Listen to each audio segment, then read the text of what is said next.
নাফরমান, কেমনে ঘুমাইবা? তোর বাপ তোরে কিছু বলে না? না, তোমরা কিশোর নওজোয়ান, তোমার মার কিছু বলে না? হাইওয়ানের মতো চুল, কোন মুশরিক কোন বেঈমানের মতো চুল রাখছো, সারাদিনে এক ওয়াক্ত নামাজ পড়ো না, চেহারা সুরত দেখলে বোঝা যায় বন্য জন্তুর মতো, যার কারণে মা মুখ ফিরায় নিছে। আরে বদনসিব, তোর দুর্ভাগা কপাল, তোর বাপে আর তোকে ডাকে না, তোর মা তোকে ডাকে না। এক ঘরে ঘুমায় 365 দিনে কোনো দিন তোমারে কেউ ফজরের নামাজের জন্য উঠায় নাই। আল্লাহর কসম, এটা তোর উপরে অভিশাপ ছাড়া আর কিচ্ছু না। বেটা বলে ভাত তো খাই হুজুর, ঘুম যাই, পেশাব পায়খানা করি, আমার তো কোনো অসুবিধা নাই। এগুলো আল্লাহ তাআলা খাবার, পেশাব পায়খানা, ঘুম আর ওই লজ্জাস্থানের চাহিদা, এটা কুত্তারও পূরণ হয়।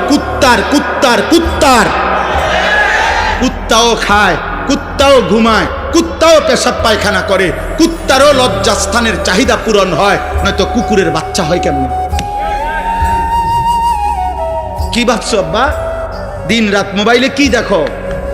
নারী, নর্তকী, জিনা, ব্যভিচার, উলঙ্গ দৃশ্য, কোন বেহায়া নারীর ছবি কেন দেখো? লজ্জাস্থানের চাহিদা তোমার, লজ্জাস্থানের শাহওয়াত।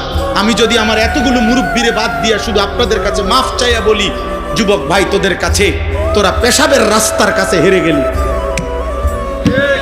তাহলে তোর জীবন শুধু এই পেশাবের রাস্তার লাগা? কাপুরুষ!